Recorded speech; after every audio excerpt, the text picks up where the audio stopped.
Fire settling as Bunbury behind the ball with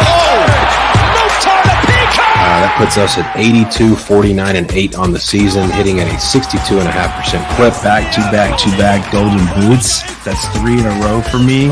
3 too, man. Like, not a dime. That's called being for the people. It's over! The Columbus Crew, 2023 MLS Cup champions! All righty, welcome in and welcome back, everybody, to the Sports Prophet TV. This is the MLS Live podcast. I am your host, Cooper, at SportsProphet_ on Twitter. With me, as always, is Garrett at Just Some Footy. We are in the waves, crashing right now in the midweek MLS slate. Some of us having a better time than others. I know Cincinnati scoring a late goal just helped you out immensely. I got to witness the joy on your face across from me here. So, I mean, I've been there. There's not much of a better feeling, right? I mean, it's big. You love hitting those like plus 220s, right? And like, especially in the 91st, when you think, it's dead. That was it. Like, right. We had it and we lost it. Just to get it back in the 98. It's just fun, man. This is why it's fun.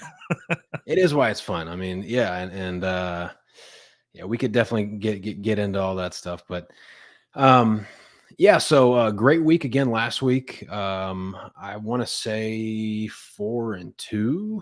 Yep, 4-2. Solid week. Another very good week. I mean, most of the weeks have been either break even-ish or very good. We've had a couple of dud weeks, but nothing crazy. Much like last year.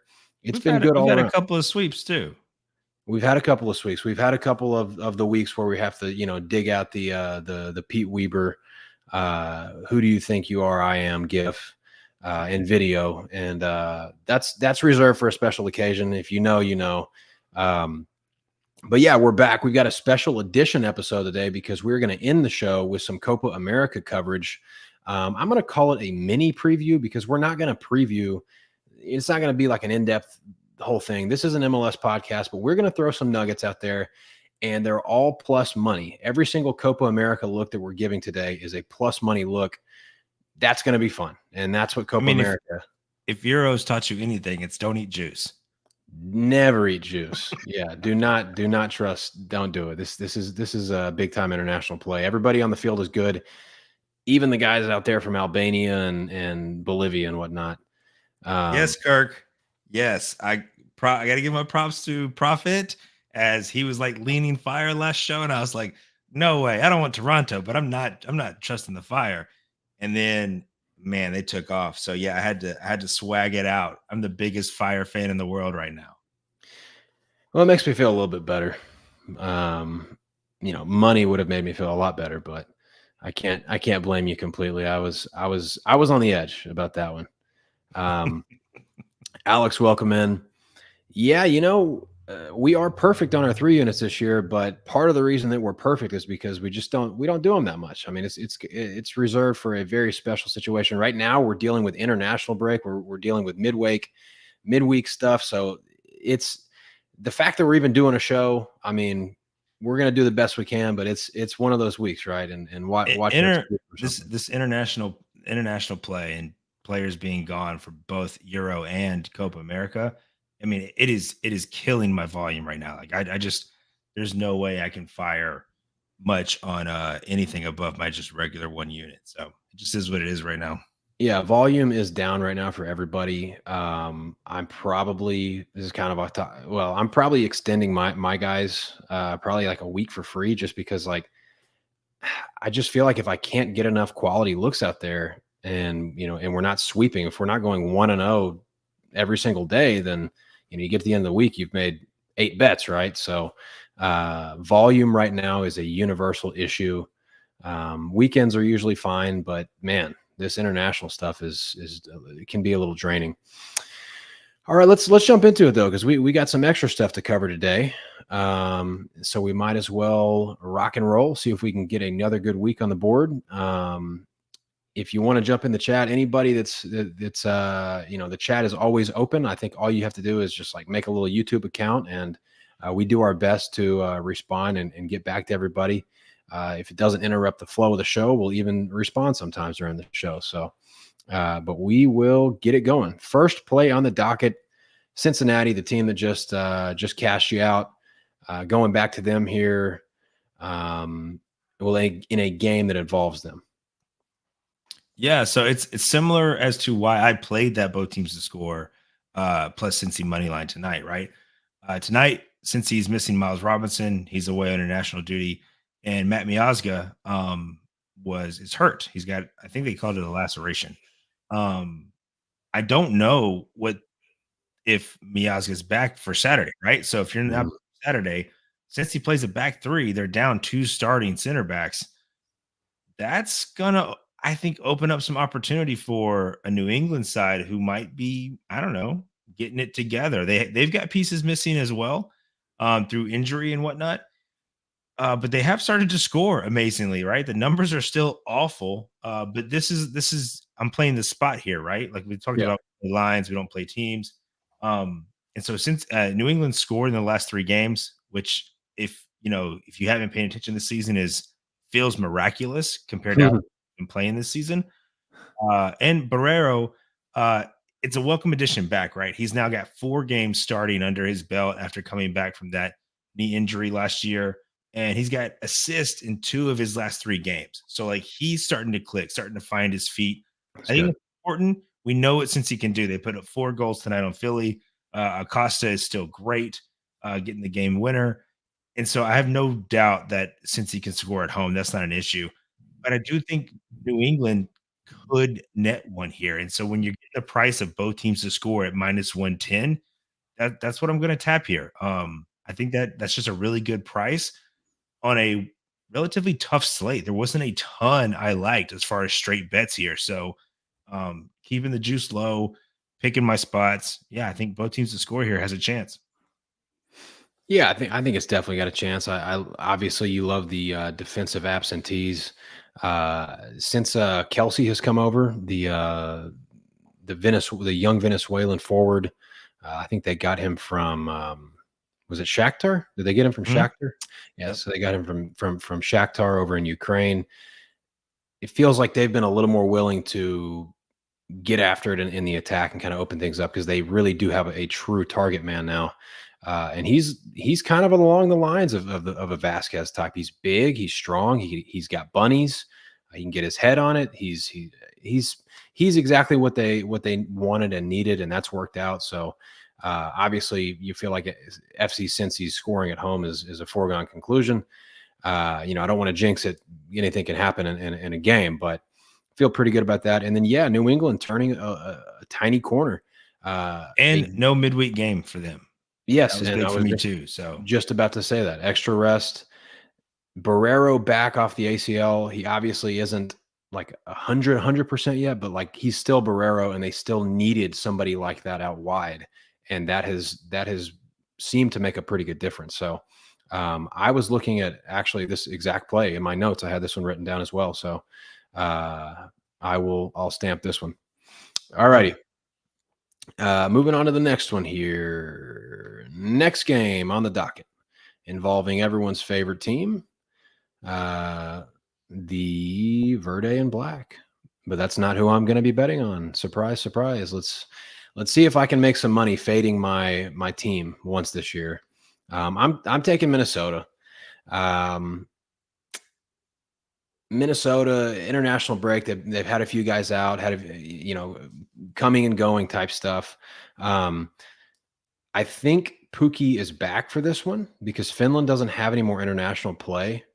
Do you know anything about that? Like, is that, I'm assuming, but then when I looked at the injury report on some apps, they still had him like questionable or something, but I don't see why he wouldn't be back for this one. No, I think he's a little hampered. I don't know. He wasn't even on the bench tonight.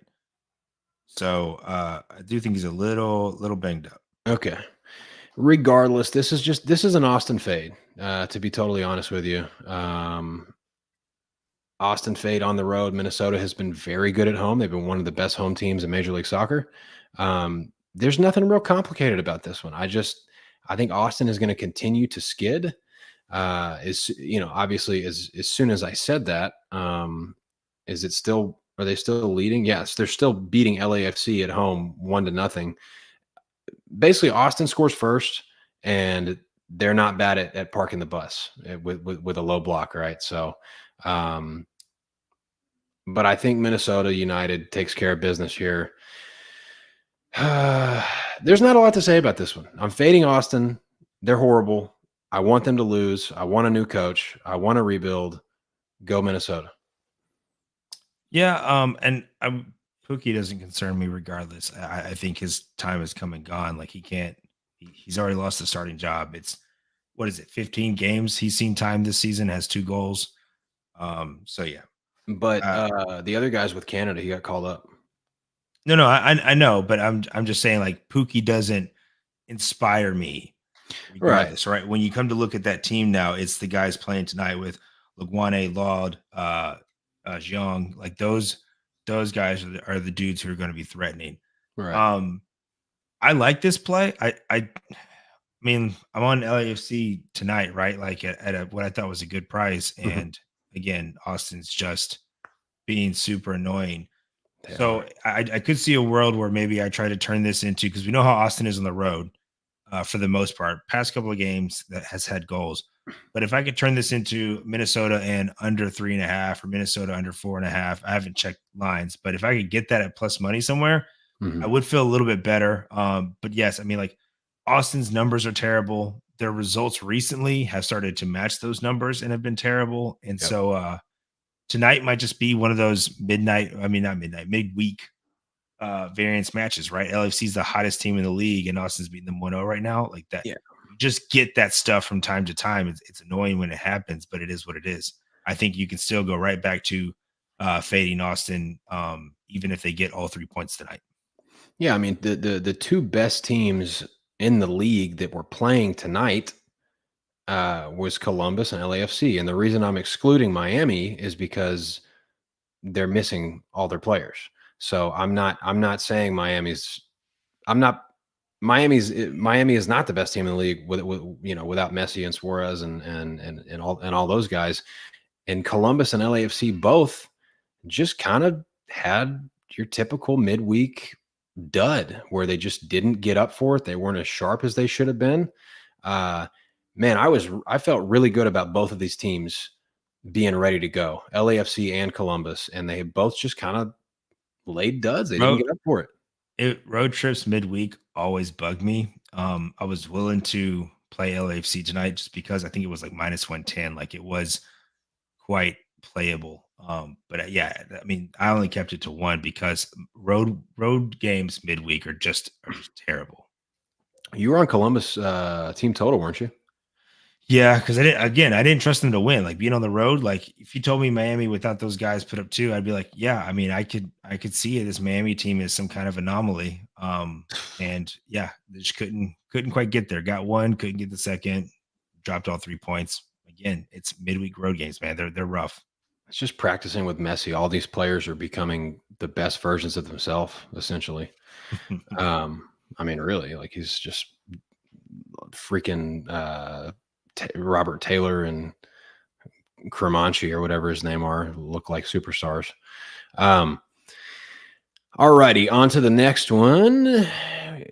This is going to be a 2-game parlay, and this is yours.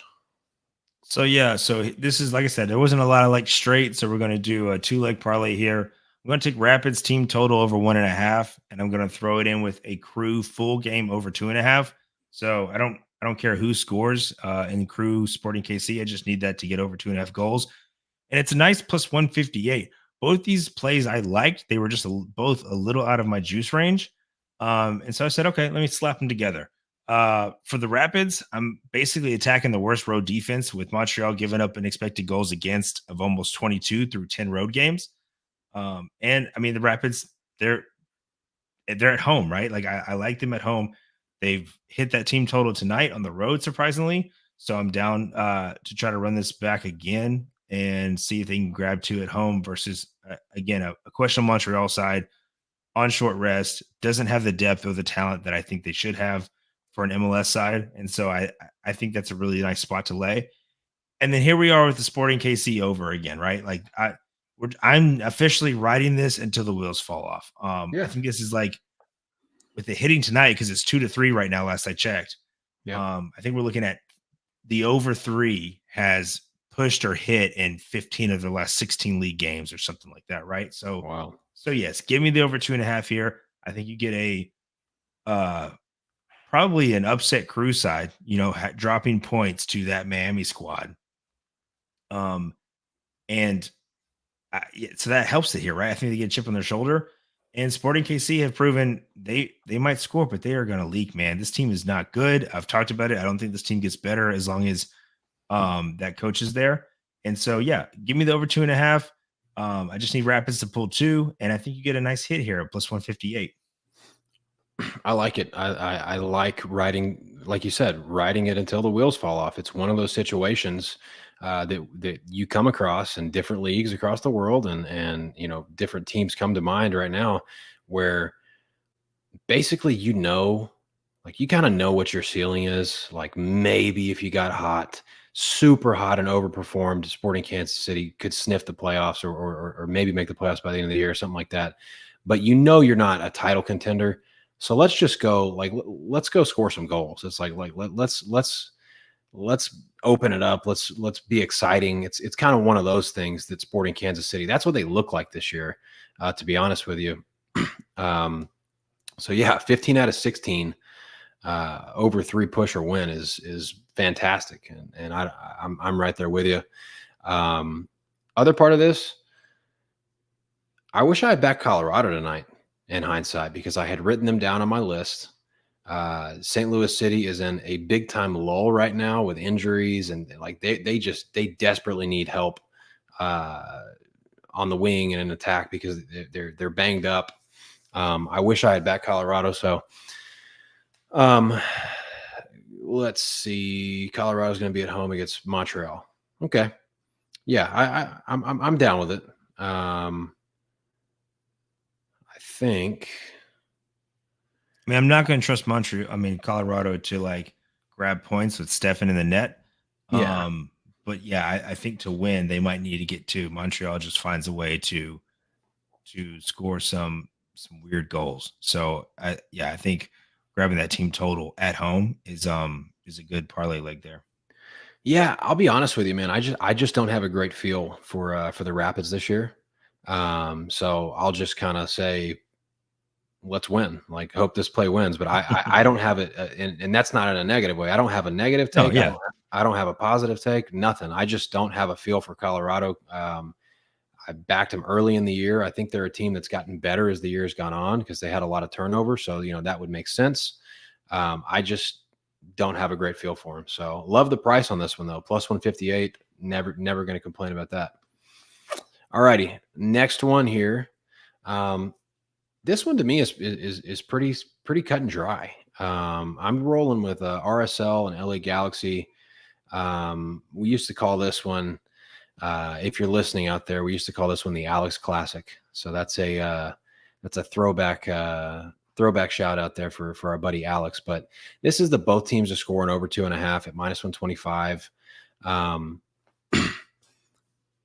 Again, this is one of those that I just looked at and I was like, this is a play for me. I mean, RSL, we know what their attack is. We've talked about the LA Galaxy attack all season being up there with the best attacks. These are two top 5 attacks in MLS. Worst case scenario, these are 2 top 5s. You can make a case that they're 2 top 3 attacks, pretty much behind Miami. But yeah, I mean, like I said, not a ton to say about this one. LA Galaxy's defense is still very leaky. RSL is gonna score at home, and I've watched several RSL home games this season, and they have had issues defensively themselves. So I think this one's simple. I mean, I don't know how many goals could be scored in this game. It feels like you'd have to have a red card. You'd have to have, just kind of a weird first half, maybe like 6 missed chances in the first half. And then like you might get a 2-0 or like, I think there would have to be some funkiness for this one not to cash. I'm curious your take on this one though. No, I like it. LA LA started all the guns tonight. You got Payne still back from injury with his first start. Peck's out there. Of course, Puig is hurt. I don't know if he'll be back for this weekend. They're being pretty cautious with him right now. But Fagundes, Fagundes well. He fills in fine for that attack, right? Like he's really good. He's always been great when he's got good talent around him. Yep. And then of course Jovic up top. So I would like to see some early subs tonight from Galaxy. Get some of those guys out in the 50 to 60 minute range, so that way I know they're good to go for Saturday.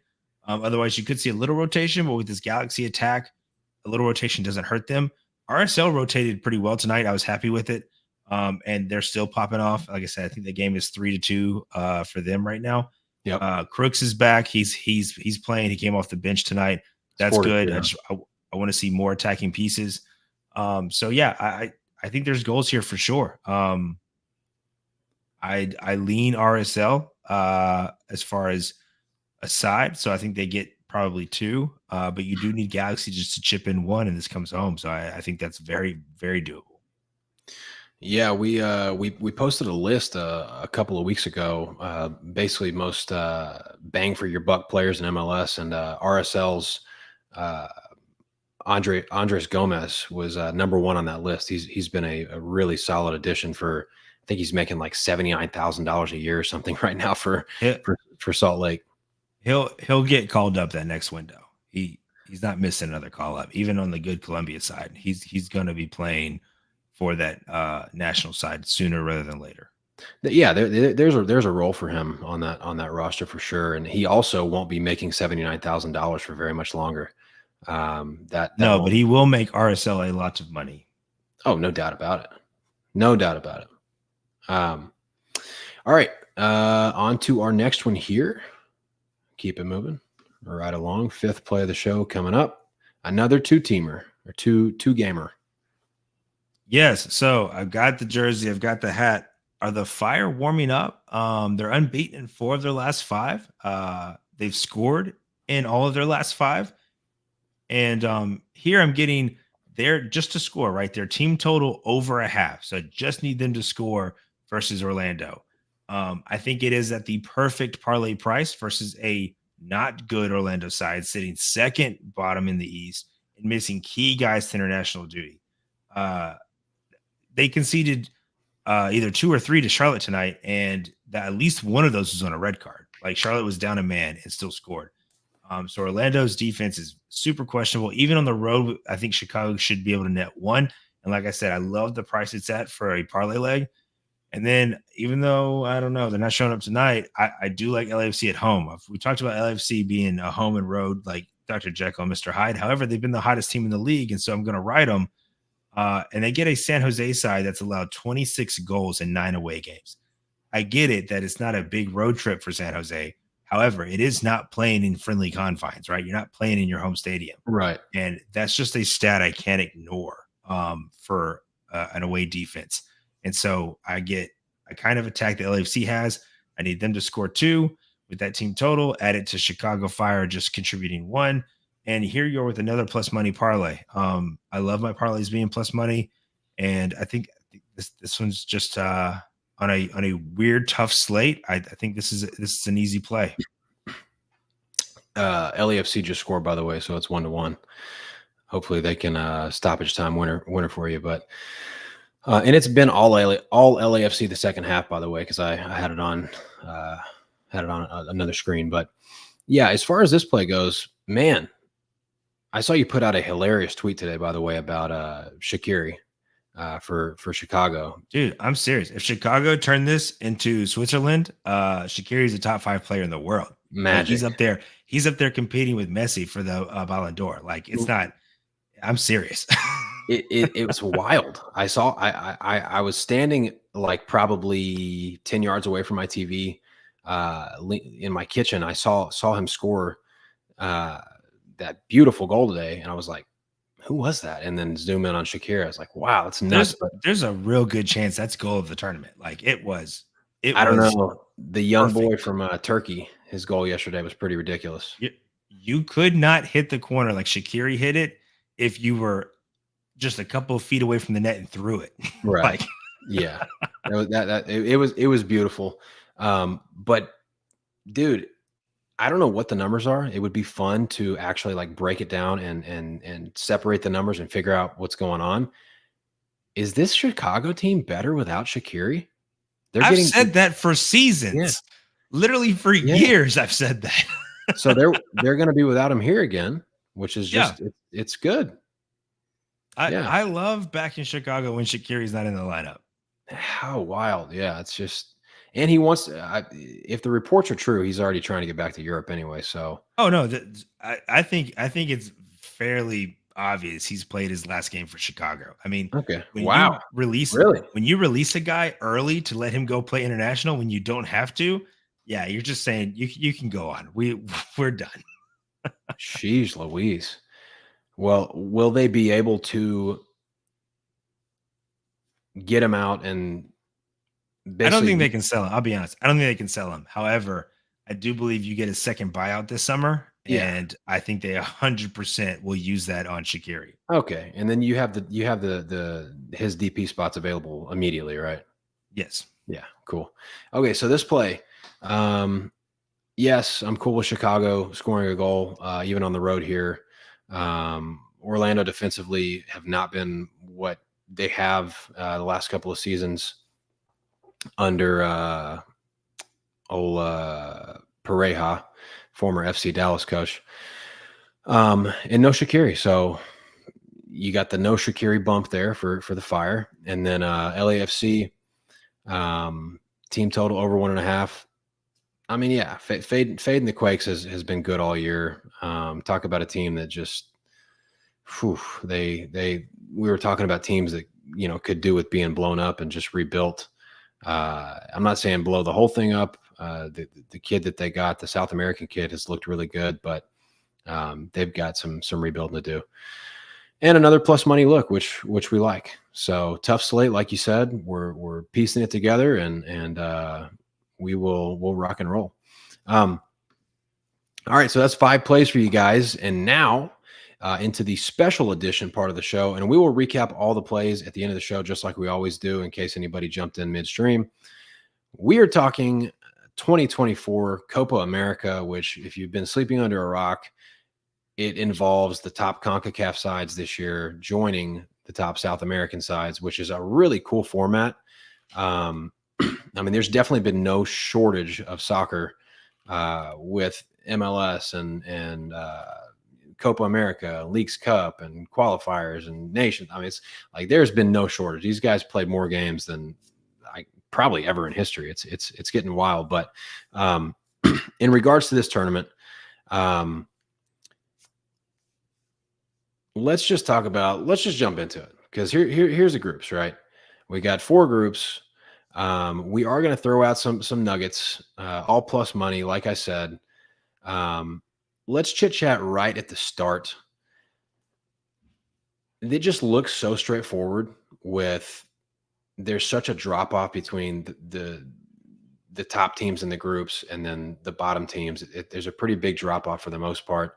The most competitive group looks like it's probably Group B. Any actual like sleepers that could, like, in your opinion, that could make a run? I mean, it just sounds unreasonable with some of these. So, I mean, like, teams. I don't know if like 10-1 counts as a sleeper, but Colombia, I mean, like, yeah. For me, there's 3 teams, right, that have a chance of winning this. And it is Argentina, Uruguay, and Colombia. Yep. And I mean, because of the price that Argentina is getting, Uruguay and Colombia are both potential value. Yeah. So I think it's one of those 3 teams, and I think you could make worse bets than laying a little bit on Uruguay and Colombia and just hoping that Argentina can't repeat. Yeah, I have Colombia as well. But as far as projected bottom 2 teams per group, ceiling for them would be like miracle to get out of the group, and that's probably the end of the road, right? For some of these bottom 2 sides. I mean, yeah. Yeah, pretty much. I mean, I don't know. Pretty much. You've got interesting spots. Like we know Canada has some studs, right? But they should I think finish second in that group.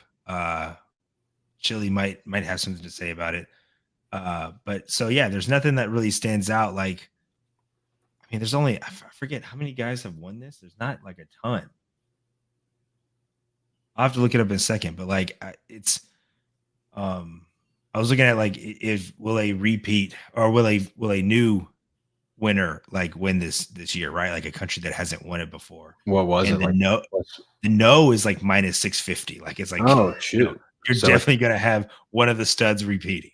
it's probably Brazil, Argentina, and Uruguay, something like that. They've won it. I mean, I can pull it up here in a minute, but yeah, there's like 6 or 7 that have won it, and so is it yeah, really? overall, That's yeah, more than I was expecting. I guess the tournament's been around forever, but let's jump into it though. Let's throw some nuggets out here. First one, this is one Argentina, Brazil, Uruguay, Paraguay, Chile, Peru, Bolivia, and Colombia have all won it before. What was Paraguay like in the 40s or something? Oh, I have no idea year-wise, but that's just those are all the countries that have won. So this is yours. You like Ecuador to win Group B, huh? Yes.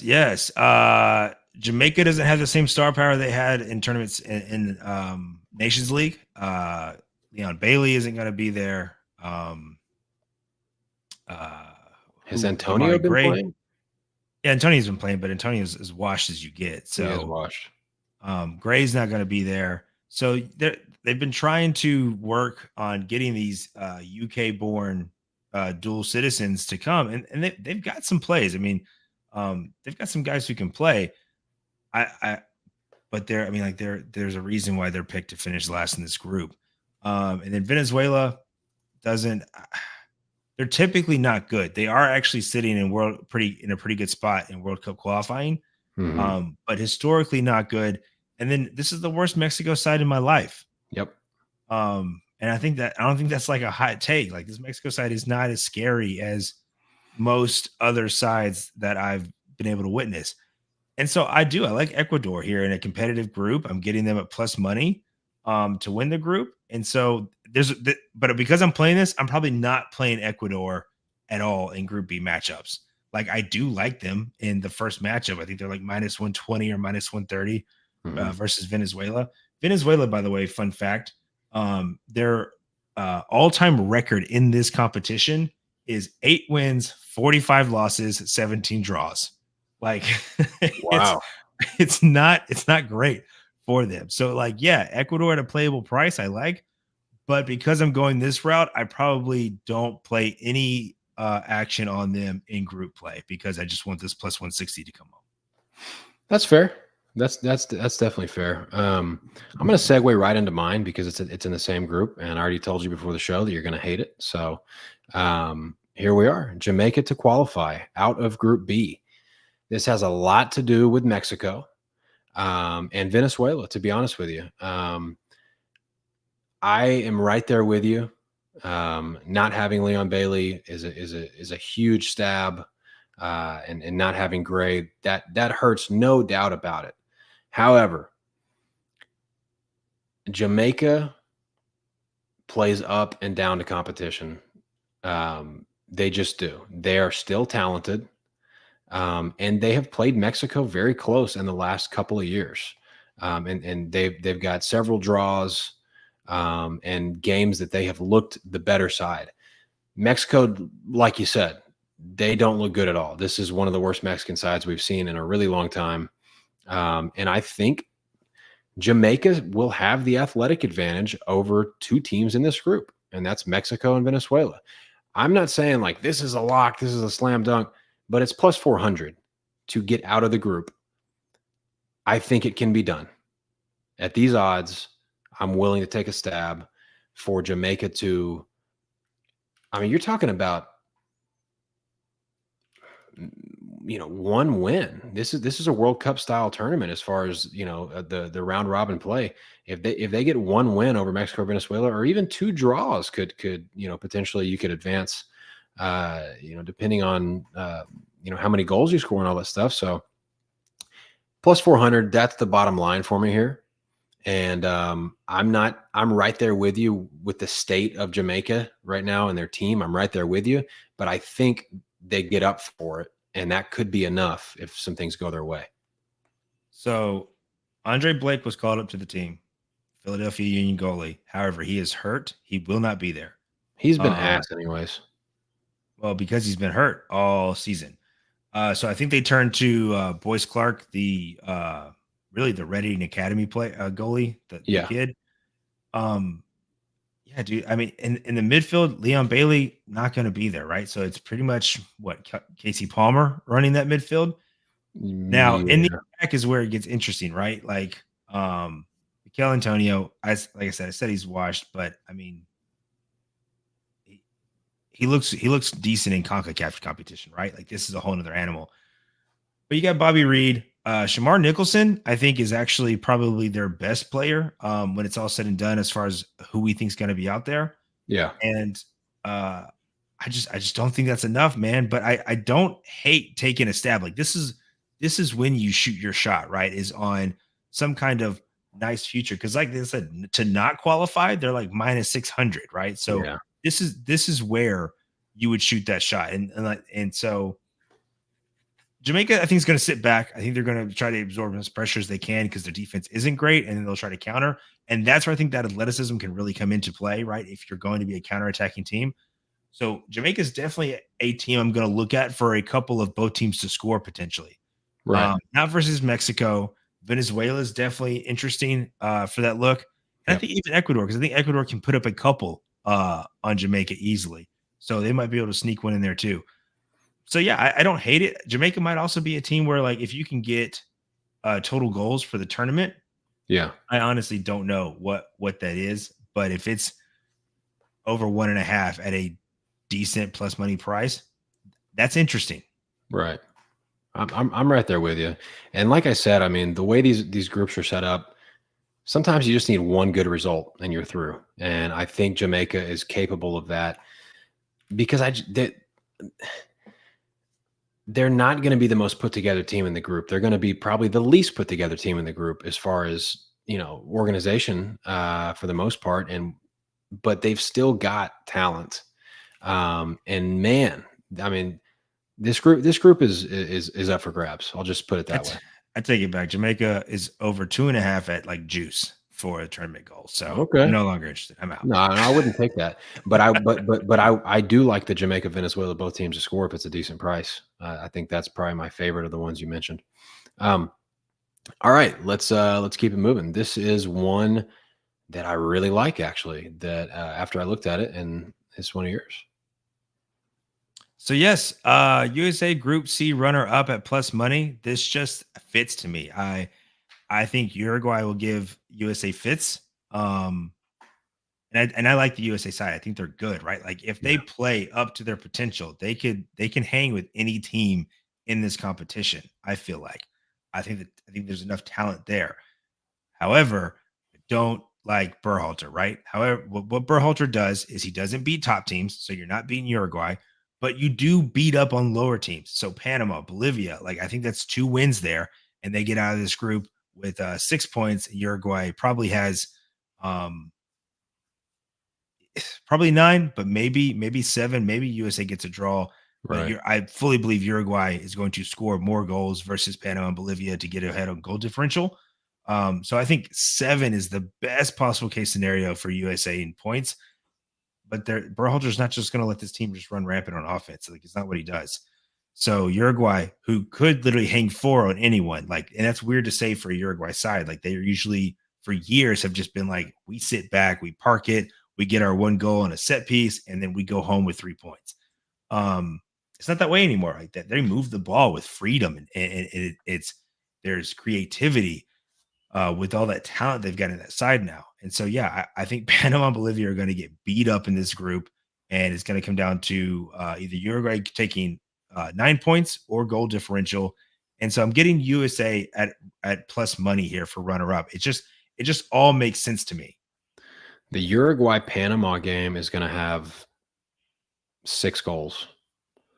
Panama could even potentially score a goal in that game. But as far as defensively, yeah, the Bielsa boys they might score 5 on Panama. Yeah, so I like this one. I pretty much see it the same way. They'll score 7 on Bolivia.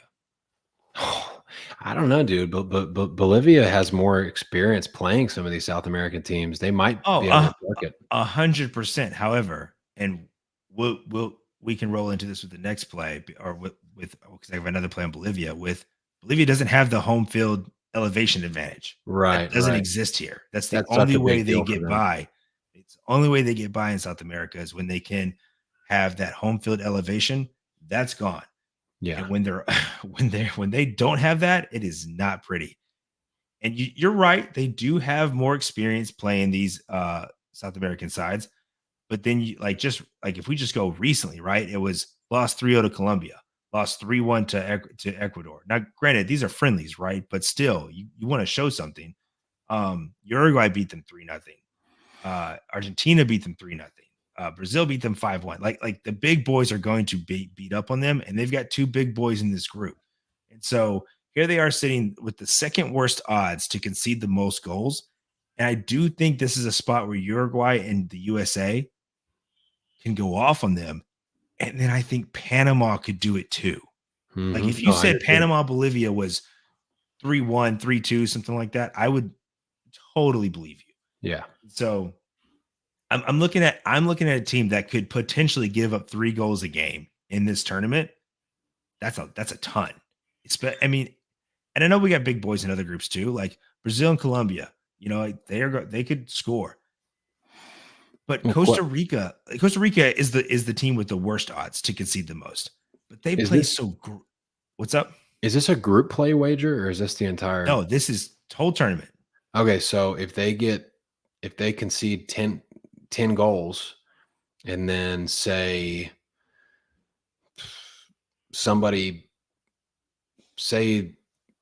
I don't know, Mexico makes it to the semifinals and they concede 5 in group play and then they get blown out. It's tournament wide. It'll count through every leg of the tournament. But gotcha. It is this group, right? Costa Rica is technically the favorite to concede the most goals in the tournament. Are they really? Yes, but they play so gritty that they're going to compact and sit back. Yeah. And so I don't think it's going to be super easy to just rip them apart. Like it is, in my opinion, super easy to rip Bolivia apart. And so, I just at plus 600, this is where I'm shooting my shot, right? Like I think Bolivia is in the group that can concede the most goals, and that's just screaming at me at that price. I think that's value. I'm right there with you. I don't think Costa Rica is. I mean, it's a harder group, I guess, because they've got Brazil and Colombia, but Costa Rica that's what they're known for, especially after their golden generation faded away. They have really, really packed it in, and they're actually good at it. So I'm right there with you. But all righty. So hope everybody enjoyed the bonus content, the little Copa nuggets that we dropped there, and that starts tomorrow. That's Argentina and Canada to kick us off tomorrow night. Hallelujah, because now we're going to have some Euro action early. We're going to have Copa action in the evening. Slight volume pickup, not a ton, but a little bit extra volume there for us. It'll be a lot more fun on the weekends, obviously, when we've got MLS and all that good stuff going on. But it's going to be a fun one. And man, you know how I feel about Berhalter. I know how you feel about the guy. But it's just not in my nature to root against the USA. I'm going to be rooting for the USA every single game, no matter what. And honestly, Berhalter's probably not going anywhere anyway, so I might as well root for him, right? But yeah, I mean, what's our ceiling here? What's the United States ceiling in this one? Oh, I mean, I think it could be semis. Like the team is good, right? It's just Berhalter doesn't beat the top teams in the world, man. And when you're entering Copa America, which is, you've got all the South American sides, I mean, a lot of those guys are in the top 20. And that's just not, Berhalter doesn't beat top 20 teams. Right. So like the semis maybe is probably the ceiling. and that's it. Gotcha. All right. 45 minutes on the dot. Let's run through these one more time. While we're doing it, make sure you guys have liked and subscribed to the channel so you never miss anything. First play is Cincy, New England, both teams to score. Nice tidy -110 there. Second play is Minnesota United on the money line, -118. Next play is a 2-leg parlay. It's going to be Columbus Crew and Sporting Kansas City over 2.5, plus the Rapids team total over 1.5 at a monster +158. Next one is another 2-legger. It is going to be Salt Lake. Oh, no, it's not. It's a combo play. Salt Lake and LA Galaxy, both teams to score plus over 2.5. The last one is another 2-teamer, which is Chicago Fire to score a goal and LAFC team total over 1.5 at +107. And yeah, that's going to do it for us. Make sure you guys have subscribed to the Twitter as well, or followed. That's at MLS Live Podcast. We have some really, really awesome guests planned for Leagues Cup. We had some guests planned for this one, but there were some travel issues. So we have some guests planned that are going to be fantastic guests for our Leagues Cup edition. If y'all were here last year for Leagues Cup, we crushed it. It was a lot of fun. Looking to do that again. Anything, Garrett? No, as always, thank y'all for your support. Please like and subscribe the video. That just helps. It helps out a lot. Y'all know how the algorithms work. They love those likes and those subscriptions. So thank you so much. And obviously, best of luck to whatever you're on this weekend. And have a sweat with us. Yeah, sweat it out with us. Hit up the comments underneath the video. Let us know. Let us know what you guys like. I always read the comments. I always try to respond. So get in there, guys, and we'll see you next week.